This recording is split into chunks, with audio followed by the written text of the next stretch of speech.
We began our trip with 3 days in eastern Samar, giving Ethan a taste of life in the province. Traveling with my mother-in-law, we visited her hometown just in time for the fiesta. We met her side of the family, swam in the ocean right outside the house, and Ethan even made a new friend. Plus, we had a special honor of becoming godparents to Alan's cousin's son who flew in all the way from Norway. And then we made our way to Manila. When we decided to spend 3 weeks in BGC, I already had an idea of what to expect from watching countless YouTube videos. People described it as modern, clean, and reminiscent of cities in the US. But stepping into BGC after 14 years away from the Philippines was surreal. It reminded me so much of Bellevue, Washington, where we used to live, but came with free humidity and a side of jeepneys. Humidity clung to us like an over-enthusiastic tita. Everything we needed was within reach, making it effortless to settle in. We stayed in a condo near Uptown Mall, which quickly became our go-to spot for groceries, food,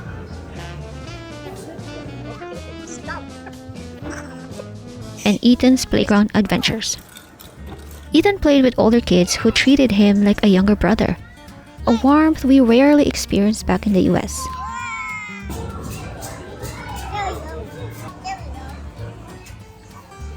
Mornings often meant Filipino breakfast, panto mini pancakes for Ethan, and traditional silog meals for us, and Nono's quickly became our favorite breakfast spot. And at Manam, we tried sinigang with watermelon, unexpected but delicious. Alan would pick up coffee from Pickup Coffee as we planned our day. Landers became our go-to spot. Their pizza and chicken rice became our go-to meals. Affordable, delicious, and conveniently located in our building.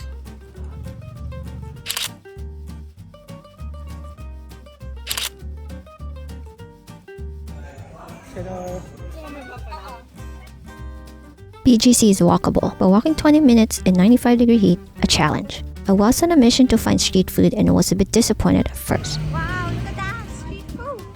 Oh, there we go. Oh, banana cue! But just outside BGC, in Kalayaan, I found it. Green mango. Childhood favorite. It's still as sour as I remember.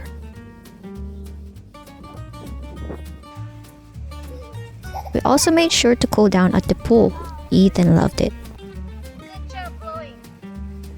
It was an exciting time to be in Manila. FIBA was happening and streets were closed right outside our condo. One night we stumbled upon Ben and Ben rehearsing. The next day, I got to watch them perform live. Such an amazing experience.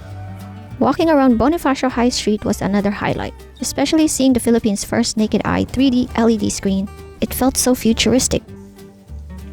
It didn't take long for us to realize that BGC is best experienced after dark. The city transforms with music, lights, and energy, and it's not sweltering hot.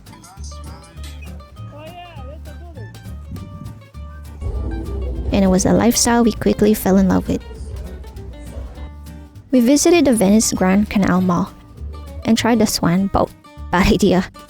Hard to control, and with the heat, let's just say never again. Speaking of bad ideas, walking to SM Aura in the heat. I ended up sweating so much that I had to buy a new shirt. Lesson learned.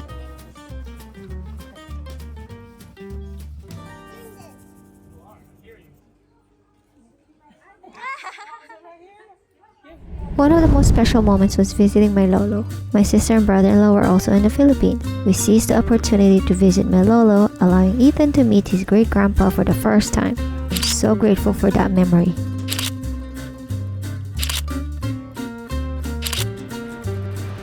A childhood friend of mine drove across the city just to meet us for dinner at BGC. We laughed, reminisced, and slipped seamlessly back into the familiarity of old friendship. Time and distance had nothing to weaken our bond. He even took us to Enchanted Kingdom, something I'd wanted to do since I was a kid.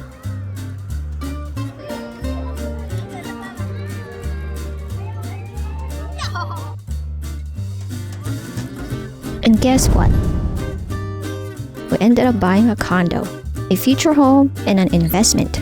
Big milestone for us. It represented our desire to give Ethan a taste of his heritage and ensure we've always have a home to return to in the Philippines. Unfortunately, 3 days before our flight back, my lingering cough turned into pneumonia.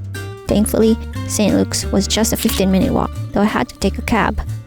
I was amazed at how quickly I got tested and treated. For 3 weeks, BGC was our home. It was effortless, exciting, a place where life moved smoothly. But in the quiet moments, in the taste of a dish I hadn't had since childhood, in the sound of laughter during a family reunion, I realized that home is more than just a location. Home is in the echoes of the past that find their way into the present. In the way Ethan's laughter reminded me of my own childhood. In the way old friendship picked up where they left off. I had come back to the Philippines, but I wasn't just returning to a place, I was returning to a feeling.